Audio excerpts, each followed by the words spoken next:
getting your take on it, which is the migrant horrors and the I was going to say anti-migrant software. But I don't think that's we'd all install that if we could. The tracking on anti-migrant sentiment using terrorist software that was intended for terrorists. And I don't know if you can say any of these words on YouTube, but there we are. That's being used against us. I thought we'd cover that. And then the OBR, a guy from the OBR, though apparently not speaking necessarily in his official capacity, but this guy, Miles from the OBR, David, is that his name? Miles? David Miles. He has spoken out about how immigration doesn't help us economically, which we all know, but it's nice to get it confirmed by the kind of people the government has to listen to normally. So that's sort of like one topic. Then I thought we'd do this reform trans fiasco, where they just can't get their messaging right on the easiest topic ever that's already been won. And then if we have time, maybe we could do this mind the grab thing where Currys are putting out painting on the sidewalk, on the pavements to say, maybe don't grab my phone. In lieu of police or crime being stopped, it's like, yeah, you will get your phone stolen, but hey, here's a bit of paint for you. So I thought we might talk about that for a bit of fun at the end. So, Paul, so much to get through.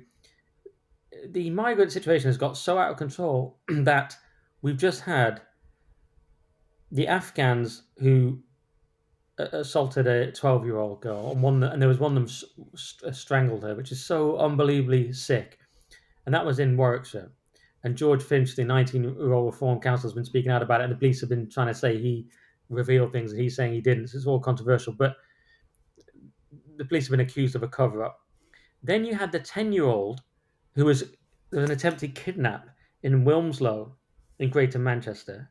So that also happened. And then you've had the 8-year-old, which was in a guy from Streatham, and it's alleged that this guy raped a child. I mean, you almost think, can we even talk about this stuff on YouTube? I'm not sure we can talk about these things on YouTube even, but they are happening. So it's very hard to talk about, but it's so horrific. And this is, he's pleading not guilty, but that's in court at the moment. But you just go, this is every day now. Yeah. It was already intolerable, but this is just next level. And of course, the response from the government is, let's stop the people who are talking about it. Mental. Yeah, it's a common denominator here, isn't there? Which is people that have made it here illegally and are staying in hotels near the locations where the young girls are getting touched, snatched, and other disgusting things by fully grown men who culturally think of women and girls very differently to us, Nick. And I couldn't give a shit. Especially white girls who they don't really see as people. Exactly. I couldn't give a shit about their cultural differences, really. If your cultural differences mean you have a tendency to want to inappropriately touch, snatch, or do otherwise to young girls, then for me, that's not a cultural difference. That's a mental illness. And I'm afraid you need to leave, wherever you are, the town, the country, the continent, maybe even the planet, if it was down to me. But, I'll settle on them going somewhere else on the planet where perhaps there are whole continents full of men that like to touch little girls inappropriately, where they can all stay and hopefully there are no little girls there. But they're not to be here. And the sort of stuff I'm saying now, is almost impossible to say on somewhere like the BBC, Sky News, ITV, Channel 4, whatever you want to talk about, almost anywhere other than independent media and GB News, Talk TV perhaps. So it's an absolute cultural and moral disaster. It's abhorrent. The fact that we find ourselves in this position is abhorrent. And collectively, we are all taking some blame here, and some people are standing up to it, because what we're suddenly start to realise is that we're allowing this to happen. We're allowing this to happen by voting in successive governments that do absolutely nothing they're mandated to do by the electorate. There hasn't been a government for about 20 years that hasn't had the mandate to stop illegal immigration, and none of them have. In fact, as we'll discuss later on, they continue to encourage it. So I'm getting to a point now where I'm not willing to tailor my language. I'm not willing anymore to flirt with the idea that maybe just because the percentage and the numbers are small, that it's okay in some way sort of thing that maybe James O'Brien would say on LBC, that uh, you can be consider you should be considered incredibly racist and bigoted if you consider this a problem at all, because the percentages are so small.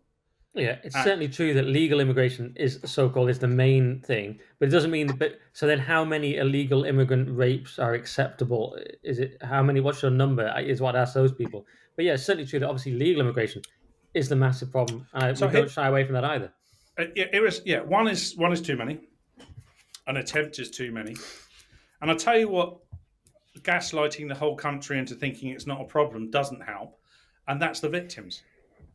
You imagine that if you're a father, mother, brother, sister, whatever, of one of these victims at the moment, and all you can hear from certain echo chambers is that this isn't really a big problem.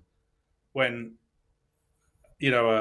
a small girl within your family has been sexually attacked by a fully grown man that came here illegally and has been fully supported in every way by this government, and then you've got so-called intellectuals in the mainstream media telling you that it's not really a problem, it's just the numbers, and if you think it's a problem, then you're bigoted and you're bad, and that it's not really affecting any. The idea that we're supposed to just go. You can apply it to anything, by the way. I catch myself in my own thoughts, and I was thinking about this. If the same applies to Harold Shipman's victims, you know, I wasn't one of them, and neither was anyone I know. But I know it's bad that the most prolific serial killer, well, in the UK, but possibly the world, was able to kill hundreds of people in hospital. What we just don't worry about it because it's just one man.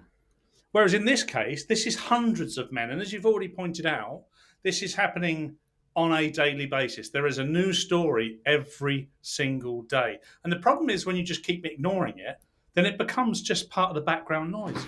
Just another illegal immigrant raping small girls. Oh well, what else is the news? And I'm just not, from a personal perspective, as I'm sure you're not either, Nick. I'm just not wanting to accept it anymore. Not at all. We sort No, it, and we sort it now. and it's quite interesting to see the news agents even struggling with it. So John Soper was talking about it, and he even said you can't just call people racist anymore. It was he even admitted that. Lewis Goodall was a bit more equivocal, but even they you could see was struggling with it. And I said, unfortunately for them, reality happens to be very right wing, which is how it is, especially at the moment. Reality is getting more. Reality is always right wing, but it's getting more so, and the left is coming up against reality. It's quite interesting to see Ant Middleton's response. He wants to run for mayor of London. He said today, as we record, in reference to the 8-year-old girl we just mentioned, if I were PM, I'd halt all Pakistani visas for 12 months as the crime is so heinous and deport the individual along with his immediate family.